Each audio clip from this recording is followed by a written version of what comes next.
Bonjour, j'ai choisi pour vous Frères migrants de Patrick Chamoiseau. Patrick Chamoiseau, sachez qu'il est originaire de Martinique. C'est quelqu'un qui a réfléchi par ailleurs sur la notion de créolité.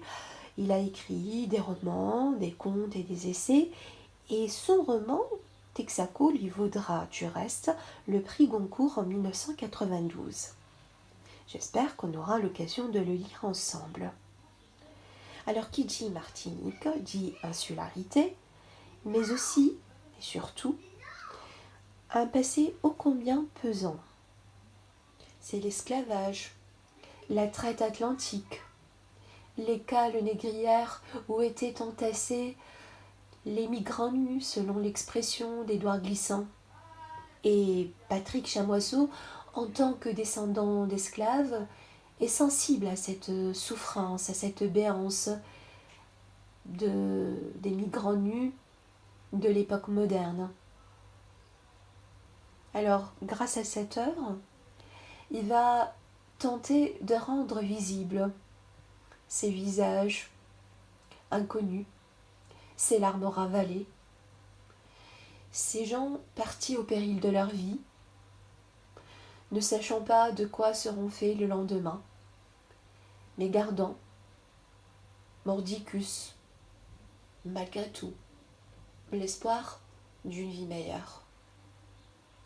Cette œuvre tentera de dire l'indicible et d'écrire l'ineffable. La mort visible. Hint, celle qui filme, me dit « En France, la Méditerranée est au coin de la rue, et la jungle de Calais, que les pelles ont détruite, n'arrête pas de surgir aux angles des boulevards. » Jeanne, celle qui écrit, me murmure « À Paris, je sers du café chaud, des tranches de pain beurré, à des yeux dépourvus de paupières. Ces pupilles blanchies de vigilance et du sel des déserts sont comme des sémaphores, dans l'ombre de ces corps qui jaillissent de nulle part, qui ne font que surgir, évanissant entre rives et rivages. Je vois des routes devenues éternelles, des tombes amoncelées entre îles et continents, tout un lot d'origines qui se retrouve brouillé à dos de baluchons et de valises. Chacune de ces silhouettes semble ramener son endurance d'une charge de lendemains endossés sans fatigue, portés sans devenir. Elle me soupire aussi. Voilà que des destinations se maintiennent comme des braises, sans connaître d'arrivée, que de petites personnes, des enfants, peuvent naître aux solitudes étranges, métèques congénitaux, apatrides spontanés, intouchables aux parias immanents, déchus de toute appartenance, livrés aux damnations d'un décret de méduses et de bateaux noyés. Hint, celle qui filme, me proclame encore. À Paris, à 20 000, et comme depuis près de 15 ans dans la région de Calais, des migrants restent échoués en marge de toutes les marges. Des mineurs sont traités comme du bétail industriel. On rafle même sur le seuil de France, terre d'asile, et on pourchasse l'espoir. Ils sont éclaboussés. De commissariat en centre de rétention, de centre de rétention en colis pour nulle part. Sans recours, sans témoin, sans avocat, souvent sans interprète, sans viatique autre que l'obstination d'une peur qui ne renonce pas, qui ne renonce à rien. On évacue des squats sans que nul n'ait souci, des malades, des femmes et des enfants. Des compatissants sont déférés devant les tribunaux au moyen d'un délit de solidarité. Des manifestations sont écrasées sur place avant même d'être osées. Ici, auprès presque si loin, on disperse, on punit à coups de garde à vue.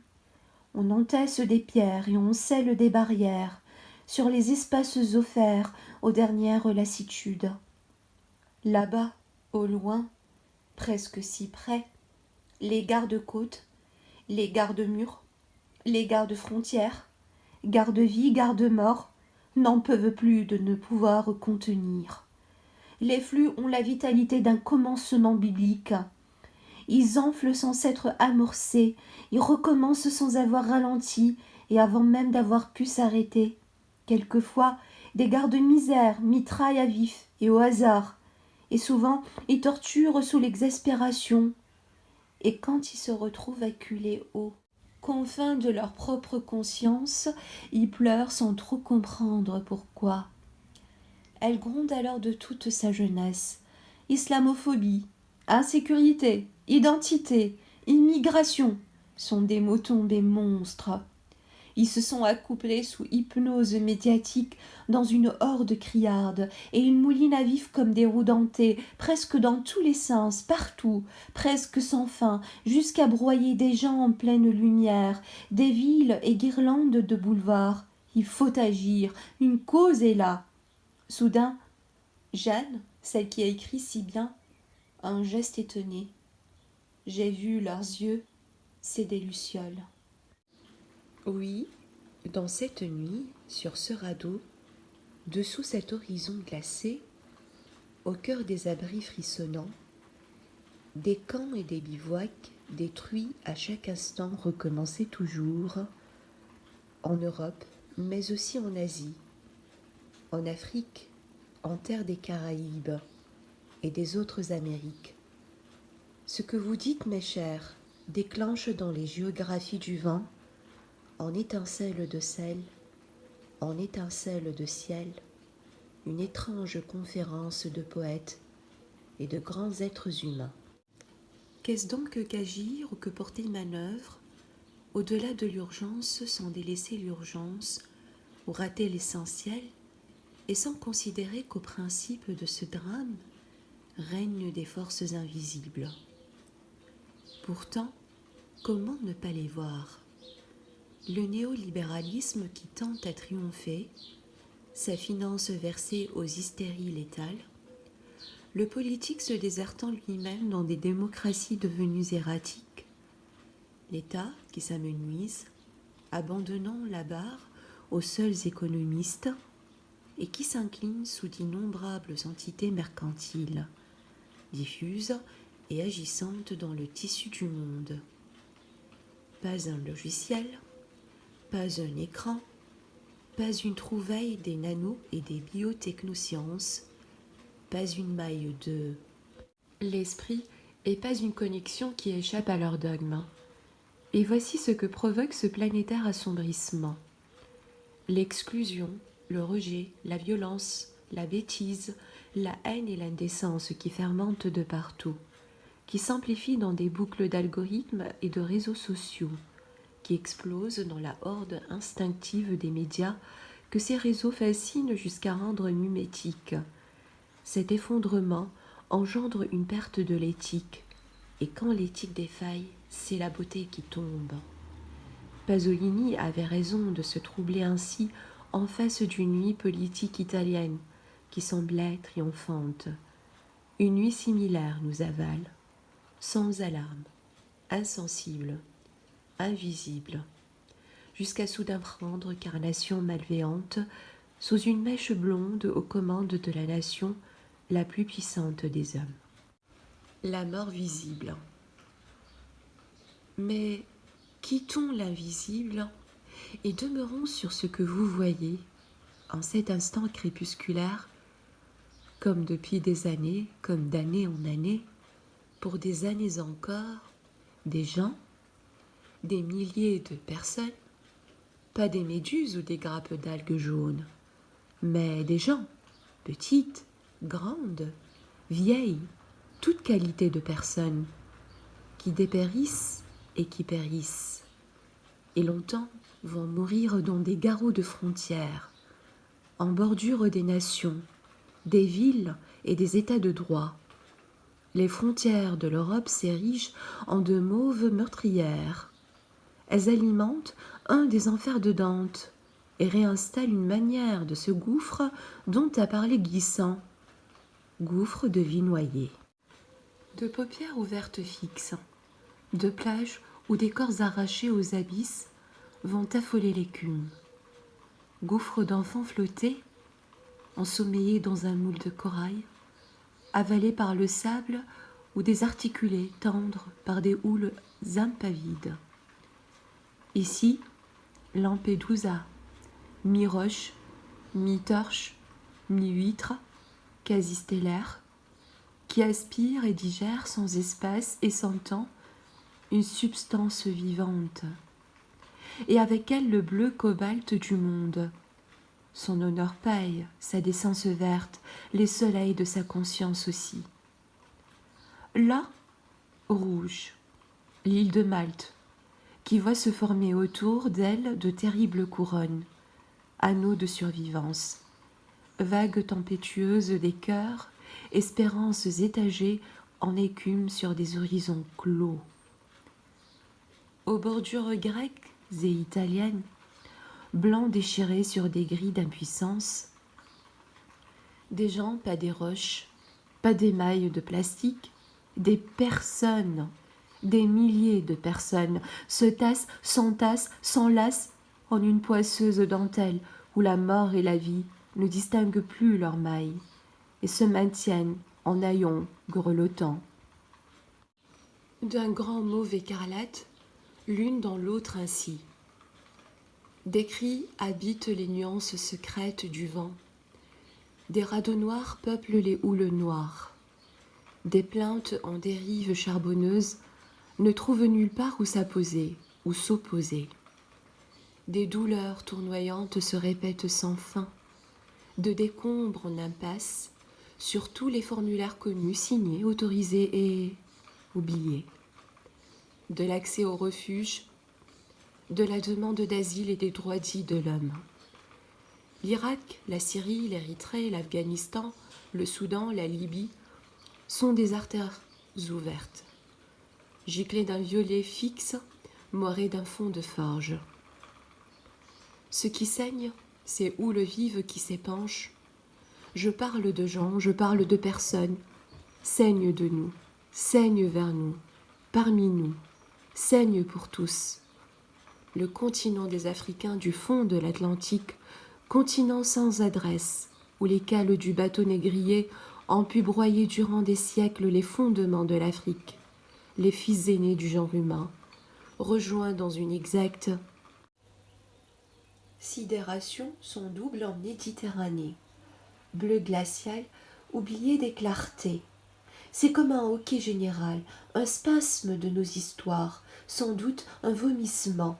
De fait, un vrai recommencement, non du même, mais des forces réadmises de l'horreur.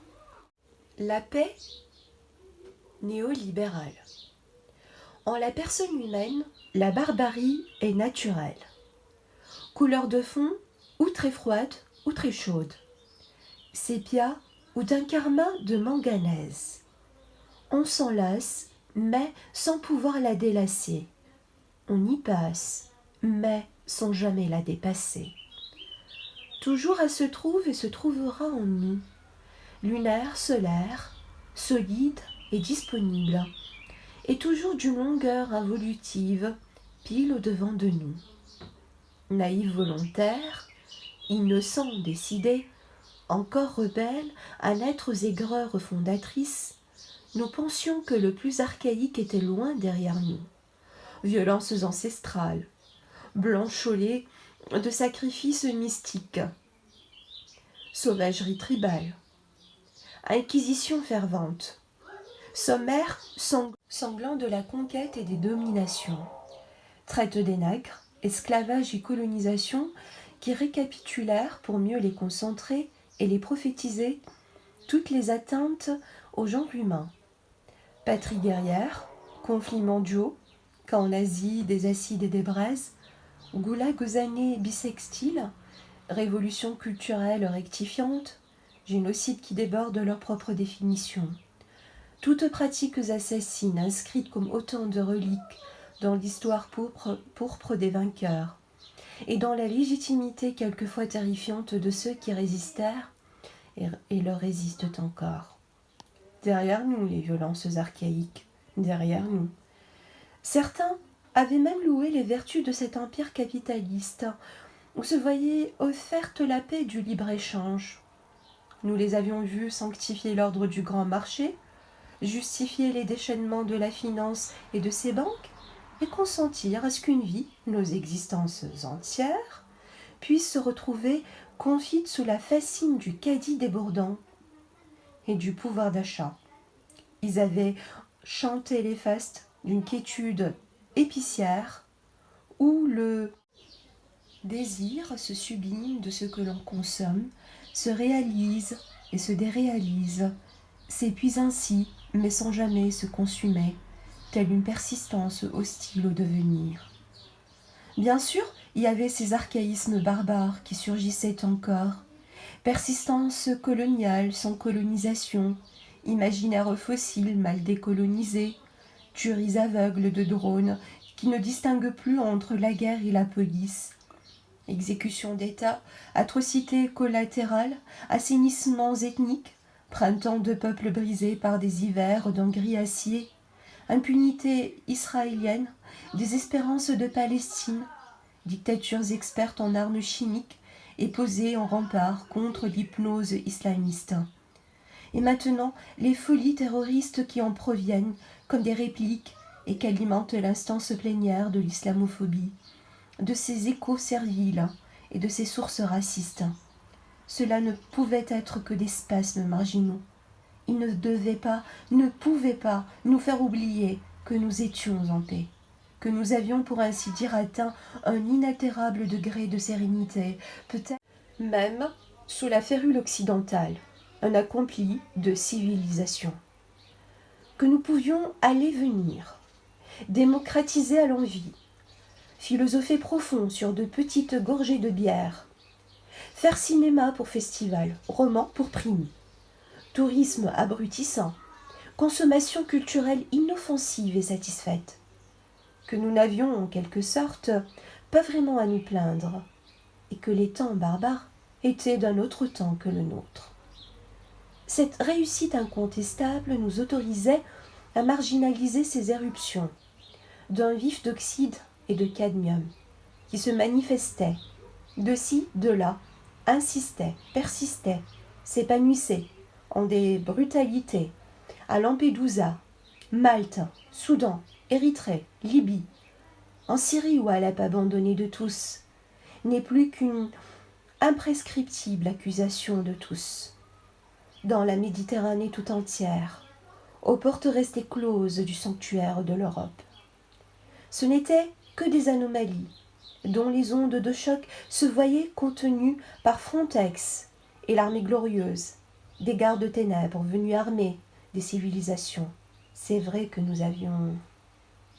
Seulement, la paix capitaliste et financière n'est pas la paix. Elle est fourrière d'une barbarie qui domestique les barbaries anciennes, sous l'arche des mœurs douces, où fricotent les banquiers, les affairistes et les marchands. Au fil de son triomphe, cette barbarie perd de son invisibilité, voit surgir ses basses fosses et déborder ses cales, se révèle en finale tout aussi virulente qu'une vieille arche de Noé, où se concentreraient à des degrés divers toutes les virulences qui avaient existé.